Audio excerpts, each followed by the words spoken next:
Saya punya teman namanya Habib Mundir Musawa. Mungkin panjenengan tahu bahwa beliau itu yang punya majelis Rasulullah, itu yang khidmah di majelis Rasulullah. Sebelum meninggal beberapa bulan saya sempat duduk di rumahnya Habib Muhsin Al-Hamid.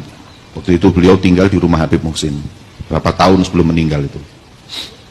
Kemudian beliau itu cerita bahwa beberapa saat yang lalu mengumpulkan kurang lebih 100.000 orang di Monas. Setelah acara itu selesai, usai, dalam hatinya ada perasaan bangga kepada Rasulullah. Bahasa Jawanya antanio banggane Kanjeng Nabi kali kula. Ngumpulno umate sakmene akene demi sholawat dan mengagungkan Rasulullah. Dan alangkah bangganya Rasulullah denganku dalam hatinya.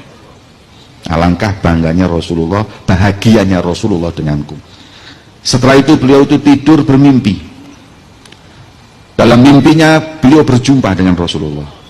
Wajah beliau berseri-seri karena bahagia atas perkumpulan para pencinta Nabi Muhammad mengagungkan, memuliakan Rasulullah. Akhirnya melihat wajah yang berseri-seri terus, Habib Mundir bertanya kepada Rasulullah, "Ya Rasulullah, apakah kau bahagia dengan perkumpulanku tadi malam?" Maka beliau, Rasulullah menjawab, "Aku bahagia."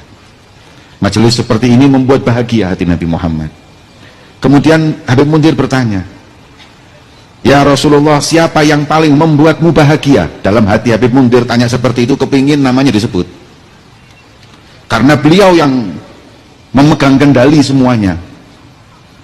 Kemudian kata Rasulullah, "Wahai Mundir, sampaikan salamku dan sampaikan kebahagiaan hatiku kepada mereka yang dari beberapa hari lalu masang umbul-umbul dan karpet. Mereka tidak disebut, tidak diagungkan, tapi mereka lebih capek dari yang di panggung, lebih capek dari yang ceramah.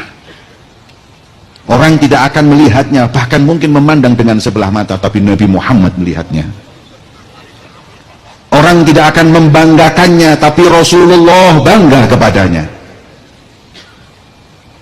Orang tidak akan mengagungkannya, tapi Nabi Muhammad mengagungkannya, bahkan menyebut nama mereka." Kata Habib Mundir ketika bangun tidur, "Nyesel saya tadi malam di panggung, tahu gitu saya yang masang karpet, tahu gitu saya yang masang umbul-umbul. Kalau tahu begitu tingginya kedudukan mereka yang khidmah di majelisnya Nabi Muhammad ada di hati Rasulullah SAW."